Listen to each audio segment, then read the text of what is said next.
Olha aqui, ó, a Priscila tá com virose, mas tá aqui fazendo pergunta pro professor aqui, ó. Wagner, como acontece a incorporação no astral? Conta para nós uma experiência. É o seguinte, o termo incorporação é inadequado, Austin. Ele vem de uma época, Sim. lá antes do Mas é século como as pessoas XIX, entendem, que né? como é que se falava no cristianismo, né, no catolicismo? E o diabo entrou, possuiu a Sim, pessoa.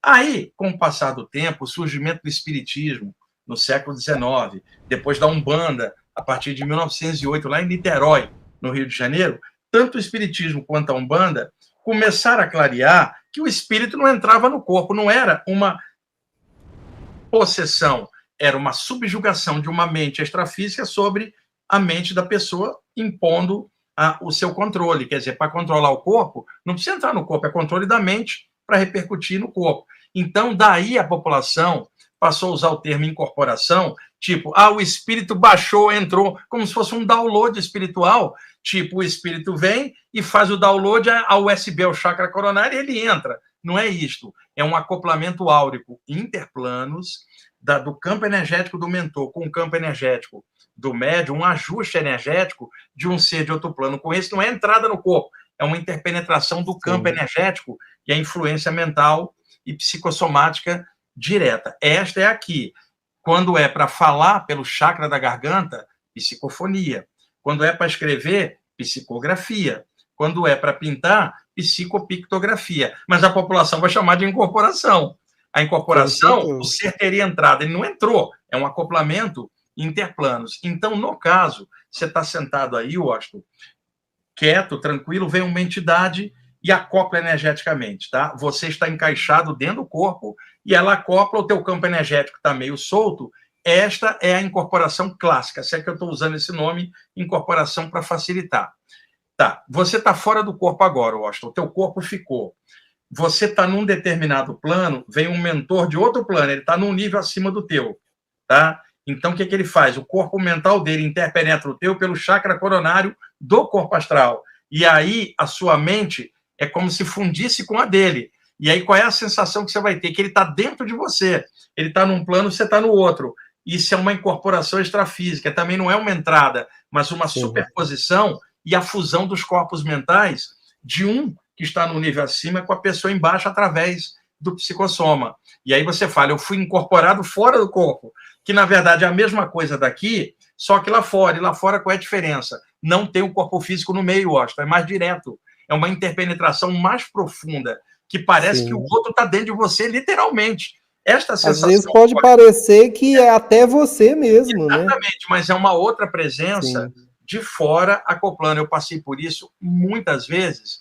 E onde que isto é normal? Médiuns de desobsessão, Washington, porque são muito utilizados fora do corpo. Sabe, você está numa reunião de desobsessão. Vem uma entidade e acopla com você, normalmente. Durante o sono, o mentor pega aquela entidade e acopla você fora do corpo. Então é mais profunda Sim. essa conexão, que seria a mediunidade fora do corpo, por acoplamento mediúnico. Pode ser um mentor de outro plano acoplando em você, e pode ser outra coisa, Washington.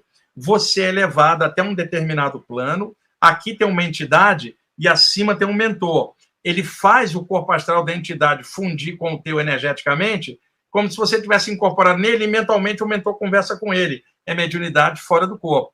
Tá? Esses relatos que tem, por incrível que pareça, em maior quantidade na Umbanda do que no Espiritismo, porque o médium umbandista, pela natureza da mediunidade dentro da Sim. Umbanda, que tem diferenças com a mediunidade desenvolvida Sim. na área espírita, ocorre muito mais com médios de Umbanda essa incorporação fora do corpo. Mas na área espírita também tem, e tem alguns livros que narram isso. Tem um livro do Divaldo Pereira Franco, tá? Que ele recebeu do espírito Manuel Filomeno de Miranda, um mentor clássico, muito bom em Sim. termos de desobsessão, que tem alguns livros que ele passou pelo Divaldo que fala disso. Se eu não me engano, Nas Fronteiras da Loucura é um desses livros. A Ivone Pereira, médium clássica que eu conheci no Rio de Janeiro, Sim. também tinha relatos assim. Valdo Vieira tinha relatos assim quando trabalhava com a mediunidade, depois ele quis descartar esse lado, mas quando trabalhava com isso, ele também tinha relatos.